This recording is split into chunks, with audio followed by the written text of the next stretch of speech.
Hello friends, welcome back again in E notes. तो heat and mass transfer that is HMT का हम पहला unit पढ़ेंगे जिसका नाम है basic concept about thermodynamic system, heat and mass transfer and all. ठीक है, तो पार्ट 1 में हम यही सब इंट्रोडक्शन पढ़ेंगे हमारे पहले यूनिट का जिसका नाम है बेसिक कॉन्सेप्ट। ठीक है, अगर आपको हमारे नोट्स चाहिए इन PDF format, free notes, free videos, free jobs जो भी चाहिए तो आप मेरे वेबसाइट पर विजिट कर सकते हैं। मेरा वेबसाइट है www.eashish.wixsite.com/e-notes। डिस्क्रिप्शन में आपको इसकी लिंक मिल जाएगी। तो चलिए शुरू करते हैं। ओके, तो बेसिक कॉन्सेप्ट हमारा फर्स्ट यूनिट का नाम है। ठीक है, तो इस यूनिट में हम जो टॉपिक कवर करने वाले हैं वो सब टॉपिक है आपका modes of heat transfer, Fourier's law, Newton's law, Stefan Boltzmann law, thermal resistance and conductance, analog between flow of heat and electricity and conduction. Conduction में भी काफ़ी टॉपिक है। ठीक है, तो एक्चुअली जो यूनिट बनाया गया है ये, तो उसमें 3-4 यूनिट मिल के ये यूनिट बने हैं, तो काफ़ी बड़ी यूनिट है पहली। ठीक है, तो हम कोशिश करेंगे इसको रेगुलर ऐसे टॉपिक वाइज वीडियो अपलोड करके इसको ख़त्म करने की। ठीक है, तो चलिए शुरू करते हैं। तो सबसे पहले तो आप ये बताइए हीट एंड मास ट्रांसफ़र। ठीक है, हमने थर्मोडायनेमिक में पढ़ा होगा थर्मोडायनेमिक सिस्टम एंड सराउंडिंग पढ़े थे ना, कि अगर बाउंड्री के अंदर जो भी है उसे हम सिस्टम बोलते हैं और बाउंड्री के बाहर जो पार्ट्स हैं उसे हम सराउंडिंग बोलते हैं। ठीक है, तो हम कहते थे कि close system, open system, adiabatic system, isolated system, इससे बात किए थे हम। तो हमने देखा था कि ओपन सिस्टम जो था, ओपन सिस्टम में क्या होता था, हीट और mass both exchange with the surrounding. Okay, but in closed system mass transfer नहीं होता था क्योंकि वो क्लोज्ड है, सिर्फ हीट ट्रांसफ़र होता था। कहाँ से? आपके जो बॉल हैं उसके आसपास से। ठीक है, और आइसोलेटेड में ना हीट ट्रांसफ़र होता था ना मास ट्रांसफ़र होता था फॉर पर्टिकुलर टाइम के लिए। ठीक है, तो ये सब हम देखे थे। तो यहाँ भी हम वही पढ़ने वाले हैं। ठीक है, तो यहाँ पे हम एक डिफरेंस पढ़ेंगे, that is the difference between thermodynamic and HMT, heat and mass transfer. Okay, thermodynamic अलग है और HMT अलग है। ठीक है, कॉन्सेप्ट्स थोड़े बहुत मैच करते हैं बट दोनों की में एक डिफरेंस है, बहुत बड़ा डिफरेंस है, वो हम डिस्कस करते हैं। सबसे पहले ये थ्योरी टर्म है, आप चाहो तो नोट्स के टर्म में इसे लिख सकते हो। ठीक है, देखो, heat transfer is the science that seeks to predict the energy transfer that may takes place between material bodies as a result of temperature difference. तो एक चीज़ याद रखना, हम पढ़ रहे हैं हीट एंड मास ट्रांसफर। ठीक है, हीट ट्रांसफ़र होता है दो बॉडी के बीच में, जब दोनों बॉडी के बीच में टेम्परेचर डिफरेंस हो। ठीक है, तो टेम्परेचर डिफरेंस है दो बॉडी के बीच में, दिस मीन हीट ट्रांसफ़र हो रहा है। कॉन्सेंट्रेशन डिफरेंस है, दैट मीन्स दो बॉडी के बीच में, या फिर कॉन्सेंट्रेशन डिफरेंस है, दिस मीन्स आपका मास ट्रांसफ़र हो रहा है। ठीक है, तो ये टर्म थोड़ा याद रखना। Thermodynamic teaches that this energy transfer is defined as the heat. ठीक है, the science of heat transfer seeks not merely to explain how heat energy may be transferred but also to predict the rate at which the exchange will take place under certain specific condition. ठीक है, तो ये जो हमारा paragraph है इसे आप चाहो तो नोट कर लो, जब हम डिफरेंस पढ़ेंगे ना वहाँ पे हम इसके बारे में डिस्कस करेंगे। नाउ सेकेंड लाइन था, the fact that a heat transfer rate is a desired objective of the analysis point out the difference between heat and transfer of thermodynamic can be did it. Now अब आया हमारा heat and mass transfer. ठीक है, okay, now difference between thermodynamic and HMT। Thermodynamic tells us how much heat is transfer. Thermodynamic कहता है कि कितना amount of heat exchange हुआ है, हाउ मच मीन्स कितना अमाउंट ऑफ हीट ट्रांसफ़र हो रहा है एक बॉडी से दूसरे बॉडी तक, एक स्पेस से दूसरे स्पेस तक। थर्मोडायनेमिक कैलकुलेट करके बताता है। How much work is done, जब आपका हीट एनर्जी ट्रांसफ़र कर रहे हो, तो फॉर एग्जांपल अगर हम इंजन की बात करें तो कंबशन चैम्बर है, तो कंबशन चैम्बर जब फ्यूल बर्न होता है तो हीट एनर्जी ट्रांसफ़र होता है पिस्टन पे, तो पिस्टन मूव करता है तो वर्क डन होता है। तो how much work is done, ये भी आपका थर्मोडायनेमिक कहता है कि कितना वर्क डन हो रहा है, कितना हीट ट्रांसफ़र हो रहा है। और the final state of steam की फाइनल स्टेट क्या है, उसकी प्रेशर क्या है, उसका वॉल्यूम क्या है, उसका टेम्परेचर क्या है, ये सब हमें बताता है thermodynamic. But in case of HMT, जब HMT की बात करते हैं, means heat and mass transfer की जब हम बात करते हैं, तब हम ये नहीं बात करते हैं कि कितना ट्रांसफ़र हुआ, हम ये बात करते हैं किस रेट से ट्रांसफ़र हो रहा है, मीन्स मीटर पर सेकेंड, ठीक है, मीटर पर सेकेंड जैसे हम बता रहे हैं, या फिर जूल पर सेकेंड। हीट ट्रांसफर, हीट जो होता है वो जूल में होता है उसका यूनिट, तो जूल पर सेकेंड, कितना हीट पर सेकेंड ट्रांसफ़र हो रहा है एक बॉडी से दूसरे बॉडी तक। हम उसमें ये नहीं बताते हैं कि क्या बोलते हैं कितना हीट ट्रांसफ़र है, हम इसमें बताते हैं कि किस रेट से ट्रांसफ़र हो रहा है, हम उसको टाइम से डिफाइन करते हैं, ठीक है। तो how that in which mode d q is transfer, वही एच एम टी कह रहा है। पहला पॉइंट ये है, how that in which mode d q is transfer, कैसे हीट ट्रांसफ़र होता है, पहला। सेकेंड है, at what rate d q is transfer, d q is the heat, okay, heat transfer. And the third one is temperature distribution inside the body, body में जो temperature distribute हो रहा है एक बॉडी से दूसरा बॉडी, ये सब हमें एच एम टी बताता है। अब देखिए, हीट ट्रांसफ़र 3 तरीके से होता है, पहला कंडक्शन, कन्वेक्शन और रेडिएशन, ठीक है।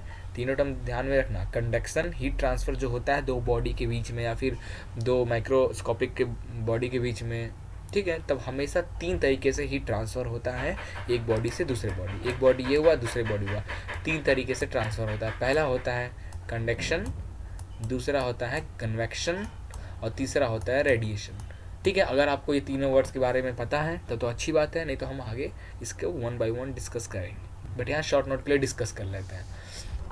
कंडक्शन, दो सॉलिड बॉडी के बीच में जब हमारा हीट एक्सचेंज होता है और दोनों बॉडी स्टेबल होते कंडीशन होते हैं, मूव नहीं होते हैं एक दूसरे के अपोजिट, ठीक है, then this type of heat transfer is known as conduction. Convection में क्या होता है, मूवमेंट ऑफ द पार्टिकल्स, ठीक है, जो पार्टिकल्स एक स्टेबल है और दूसरा पार्टिकल इसके ऊपर से मूव हो रहा है, इन दोनों के बीच में जो हीट ट्रांसफ़र होता है डेट इज़ कन्वेक्शन। और रेडिएशन क्या होता है, सनलाइट से जो रेडियो सनलाइट है, सन है, सन से जो एनर्जी आ रहा है in the form of radiation और आपका सोलर पे आके टकरा रहा है तो सोलर आपका चार्ज हो रहा है, तो रेडिएशन एनर्जी, ओके, तो समझ में आ गया ना।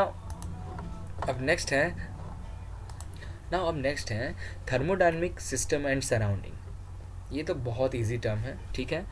तो अच्छा हाँ, मैं एक बात बताना भूल गया, मैं HMT के लिए जो बुक यूज़ कर रहा हूँ, ठीक है, मैं एक्चुअली 3-4 बुक मैंने पढ़ा है, तो वहाँ से जो इम्पोर्टेंट टॉपिक्स लगा, मैंने उस जो इम्पोर्टेंट लाइन मुझे लगा कि हाँ ये अच्छा है, ये इजी है, तो मैंने वहाँ से चूज़ करके ये नोट्स में रेडी किया हूँ, ठीक है। तो जो मैं बुक यूज़ किया हूँ, एक तो हीट एंड मास ट्रांसफ़र की बुक यूज़ किया हूँ, दैट इज़ सुकेतम SP के नाम से, that is university press Hyderabad में प्रेस हुआ था, ठीक है। दूसरा मैंने होलमैन JP का बुक यूज़ किया था हीट ट्रांसफ़र का, और PK नाग भी बहुत अच्छी बुक है हीट एंड मास ट्रांसफ़र के लिए वो, और एक fundamental of heat and mass transfer भी मैंने यूज़ किया था। तो ये कुछ बुक मैंने यूज़ किया था HMT का ये नोट्स रेडी करने के लिए, ठीक है। तो चाहो तो आप ये सब बुक ले सकते हो, ठीक है। Now thermodynamic system and surrounding. जैसे हम जानते हैं थर्मोडायनेमिक सिस्टम एंड सराउंडिंग क्या होता है, किसी बाउंड्री क्लोज्ड बाउंड्री हमने ड्रॉ कर लिया, उस बाउंड्री के अंदर वाला पार्ट जो होता है डेट इज सिस्टम और बाहर वाला पार्ट जो होता है सराउंडिंग, और जो हमारा बाउंड्री होता है क्या करता है, सराउंडिंग और सिस्टम को बांट के रखता है, मीन्स सेपरेट करता है, सिस्टम और सराउंडिंग को एक दूसरे से सेपरेट करता है, उसे हम बोलते हैं बाउंड्री, और वो इमेजिनरी लाइन होता है, ठीक है। Keyword heat and mass transfer. अब देखो सराउंडिंग और सिस्टम का जो हमने ये थर्मोडायनेमिक पढ़ रहे हैं, इसका जो कीवर्ड मैंने यहाँ लिखा हूँ हीट एंड मास ट्रांसफ़र, ये पूरा रिलेटेड है हीट एंड मास ट्रांसफ़र से। सिस्टम से सराउंडिंग में जो हीट एंड मास ट्रांसफ़र हो रहा है, बाउंड्री कुछ ऐसा बाउंड्री मैंने ड्रॉ कर लिया जिससे हीट एंड मास ट्रांसफ़र हमारा नहीं हो रहा है, दैट इज़ आइसोलेटेड सिस्टम हो गया हमारा वो, जिससे हीट एंड मास ट्रांसफ़र नहीं हो रहा है सराउंडिंग से। ओपन सिस्टम है तो हीट एंड मास ट्रांसफ़र हो रहा है, क्लोज सिस्टम है तो हीट ट्रांसफ़र हो रहा है बट मास ट्रांसफ़र नहीं हो रहा है। तो यही सब था हमारा normally thermodynamic system and surrounding. अब देखो हीट ट्रांसफ़र और मास ट्रांसफ़र क्या है। हीट ट्रांसफ़र और the heat is the thermal energy is transit due to spatial temperature difference. दो बॉडी के बीच में हीट ट्रांसफ़र होता है due to temperature difference, okay. Now whenever a temperature difference exists in a medium or between media, heat transfer must occur. दो body के बीच में जब दोनों टेम्परेचर डिफरेंस होता है तब वहाँ पे जो हीट ट्रांसफ़र होता है दिस, फॉर एग्जांपल ये एक मेटल प्लेट होती है, मेटल ए, ये हो गया मेटल बी, ठीक है। Metal A metal B, metal A का टेम्परेचर T1 है, मेटल बी का टेम्परेचर T2 है, ठीक है। दोनों का टेम्परेचर डिफरेंस है दोनों के बीच में, ठीक है। तब हमारा जो हीट ट्रांसफ़र हो रहा है that is Q, okay. And mass कब ट्रांसफ़र होता है, mass transfer occurs due to concentration difference. Mass transfer concentration difference के कारण मास ट्रांसफ़र होता है। फॉर एग्जांपल एक कमरे में अगर आपने नाइट्रोजन ले लिया, ठीक है, एक कमरे हैं, जैसे कि मैं बताऊं ये हो गया हमारा नाइट्रोजन नाइट्रोजन ऑक्साइड, ठीक है, और ये हमारा कार्बन डाइऑक्साइड, ठीक है, इधर रखा हुआ है। अब कुछ फिर क्या हो रहा है, ये नाइट्रोजन ऑक्साइड जो है हमारा कुछ देर बाद डिफ्यूज़ होने लगा। डिफ्यूज़ होने के बाद ये आपका मॉलिक्यूल्स ऐसे पूरे कमरे में फैलने लगा। This means concentration change. एक नाइट्रो ऑक्साइड ये तो फ्यूज़ होके पूरा बन ही रहा है, ये कार्बन डाइऑक्साइड भी यहाँ पे है। तो ये जो चेंजेस हैं from here to here, that is a concentration change. Nitro oxide का कॉन्सेंट्रेशन ज़्यादा, कार्बन डाइऑक्साइड का कम, this means mass will be transfer from there. Okay, उसके बाद है हमारा यही है, समझाने के लिए मैंने एक ड्राइंग बनाया है, बहुत अच्छा ड्रॉ है ये। इंजन में ये रेडिएटर है, ठीक है, जो पहले यूज़ करते थे, अभी भी यूज़ करते हैं काफ़ी गाड़ियों में रेडिएटर। ये रेड कलर से जो आपको दिख रहा है यहाँ पे हॉट वाटर है और ये ब्लू से कोल्ड वाटर है, ठीक है। तो रेडिएटर है और ये रेडिएटर डब्बा है एक ऐसा टाइप का, ठीक है, इसमें फिन्स लगे हुए हैं खूब सारे, और इसके बाहर साइड या अंदर साइड मैंने एक फ़ैन लगा रखा है ताकि जो एयर है बाहर से खींचे एयर और इसके फिन्स से क्रॉस करते हुए इधर की ओर एयर निकाल दे, ठीक है। यहाँ से एयर एटमॉस्फेयर से ये फ़ैन ले और इस जो है आपका रेडिएटर के बीचों से बाहर निकाल दे, ठीक है। ये काम करता है हमारा ये फ़ैन। ना इंजन है, इंजन जब चलता है तब हीट होता है पूरी बॉडी हीट होगा। तो हमें पता है कि इंजन को मेंटेन रखने के लिए एक पर्टिकुलर टेम्परेचर मेंटेन करके रखना पड़ता है हमारे इंजन में। अगर उससे ज़्यादा टेम्परेचर कम भी नहीं होना चाहिए, ज़्यादा टेम्परेचर कम हो गया तो आपके इंजन स्टार्ट ही नहीं होगा, वर्क ही नहीं करेगा। एक पर्टिकुलर टेम्परेचर हमें चाहिए, that is for example 95 degree Celsius, ठीक है। 95 डिग्री सेल्सियस एक्चुअली वाटर का है इसमें। अब देखो, अब अगर आपका इंजन वाटर कूलेंट है तो ये जो फिन्स लगा हुआ है, ये फिन्स के आसपास अपने जो चैम्बर है इसके आसपास एक गैप बना होगा, कैविटी बना होगा ऐसे, जिसमें क्या होता है हमारा वाटर ट्रैवल करता है।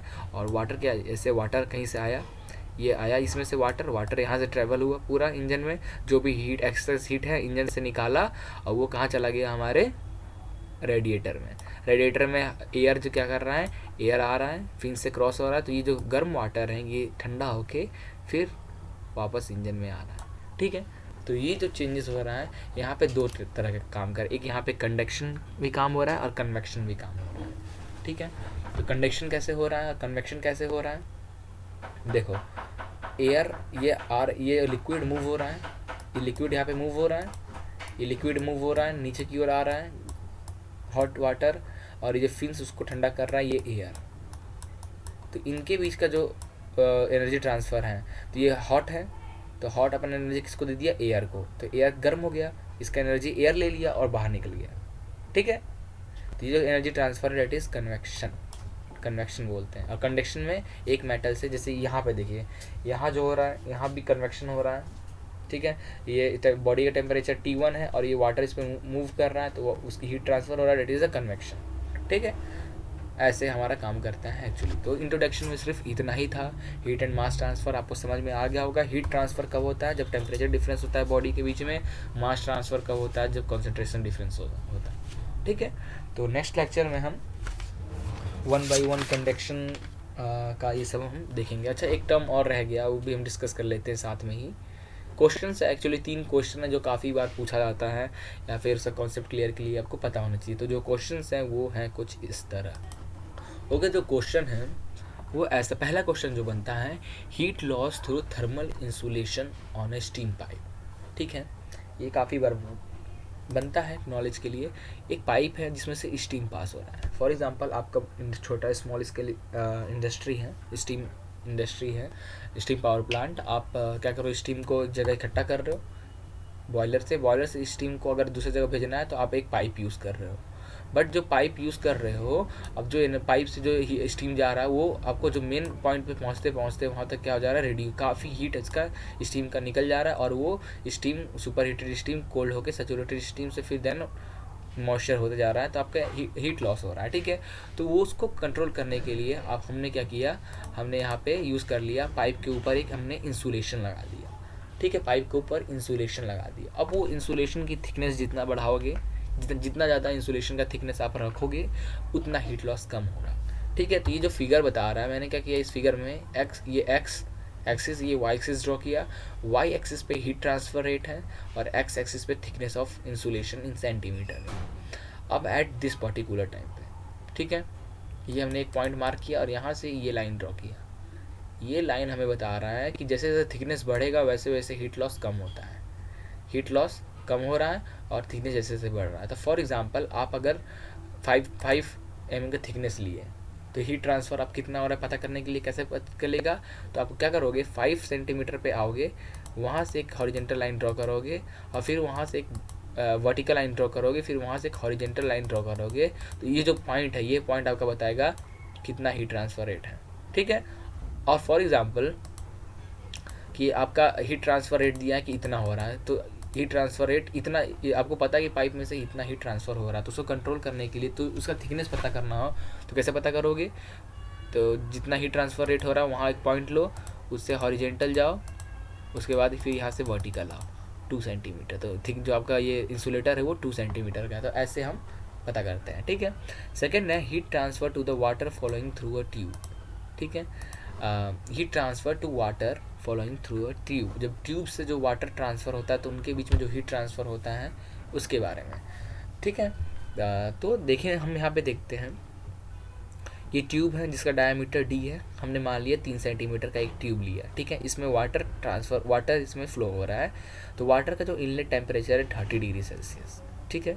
एक ट्यूब है, एक्चुअली है क्या, ये ऐसा कुछ है, ये ट्यूब है, ठीक है, ये ट्यूब है और यहाँ पे स्टीम आ रहा है, हॉट स्टीम आ रहा है, हॉट एयर आ रहा है, ठीक है। और यहाँ से आपका जो वाटर जा रहा है एट 30 डिग्री सेल्सियस पे, ठीक है। और यहाँ से जब निकलेगा तो ये ऑब्वियसली ये गर्म सुपर हीटेड ये स्टीम है, हॉट स्टीम है, तो हॉट स्टीम इसके आसपास है ट्यूब के, और यहाँ 30 डिग्री वाटर इसमें से क्रॉस हो रहा है, तो ऑब्वियसली यहाँ पे जो निकलेगा स्टीम वो ज़्यादा होगा टेम्परेचर, ठीक है।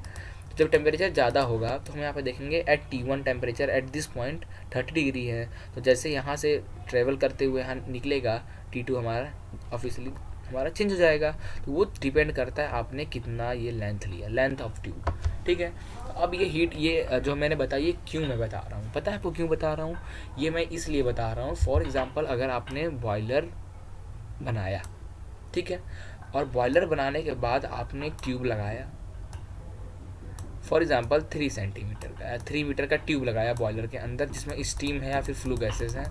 अब यहाँ से आप वाटर पास करा रहे हो, तो वो आप वाटर 30 डिग्री में भेज रहे हो और आप चाहते हो कि वहाँ पे जो वाटर मिले वो 80 डिग्री मिले, ठीक है। तो 80 डिग्री मिले तो आप 3 मीटर हैं, सिर्फ 3 मीटर आप लेंथ रखे हो और यहाँ 30 मीटर भेज रहे हो, चाह रहे हो 80 मीटर, क्योंकि आप देखोगे 4 मीटर लेंथ पे हम 30 डिग्री भेज रहे हैं तो हमें 35 डिग्री सेल्सियस यहाँ वाटर मिल रहा है। तो जब आप 30 डिग्री वाटर यहाँ पे भेज रहे हो और 3 मीटर लेंथ रखे हो तो आपको कैसे 80 डिग्री मिलेगा, नहीं मिलेगा ना। तो उसको पता करने के लिए आपको चाहिए 80 डिग्री, तो आपको कितना ट्यूब का लेंथ रखना होगा वो आपको ये टर्म सिखाता है, ठीक है। और लास्ट जो है हमारा है वो है heat transfer in an electric furnace. ये फर्नेस है, ठीक है, that is the electric heater लगा हुआ है, इलेक्ट्रिक फर्नेस है, और ये आपका स्टील स्ट्रिप है जो कि रोलर पे रोल हो रहा है, ठीक है। जो आपका रोलिंग करते हैं ना, उसकी एनिलिंग करते हैं, मेटल फिनिशिंग, हीट ट्रीटमेंट जो देते हैं मेटल्स को, तो एट दिस टेम्परेचर इस स्ट्रिप का टेम्परेचर यहाँ पे T1 है और यहाँ इलेक्ट्रिक हीटर से क्रॉस होने के बाद यहाँ टेम्परेचर T2 हो गया, ठीक है। विथ वेलोसिटी भी डिपेंड करता है। तो फॉर एग्जांपल अगर आप चाहते हो कि हमारा जो ये है ये कितना ट्रैवल करे कि हमें जो टेम्परेचर यहाँ रिक्वायर्ड है वो टेम्परेचर मिले, ताकि अपने स्टील को हीट ट्रीटमेंट जो चाहते हैं कि जितना स्ट्रॉन्ग हो उतना यहाँ पे हो जाए, वो आपके डिपेंड करता है ये आपके लेंथ पे, ये वेलोसिटी, कितने वेलोसिटी से आप इसको स्ट्रिप को फर्नेस से गुजार रहे हो, फर्नेस की टेम्परेचर और ये वगैरह, ठीक है, ये सब डिपेंड करता है। तो ये 3 टॉपिक हैं जो कि कॉन्सेप्ट्स के लिए, हीट एंड मास ट्रांसफर के लिए काफ़ी जगह यूज़ पड़ता है, ठीक है। तो फिलहाल इतना ही था। नेक्स्ट लेक्चर में हम 1 by 1 कंडक्शन, कन्वेक्शन और रेडिएशन पे न्यूमेरिकल सॉल्व करेंगे और उसके थ्योरी कंसेप्ट क्लियर करेंगे, ओके। तो thank you for watching this video, please like and share it and don't forget to subscribe it.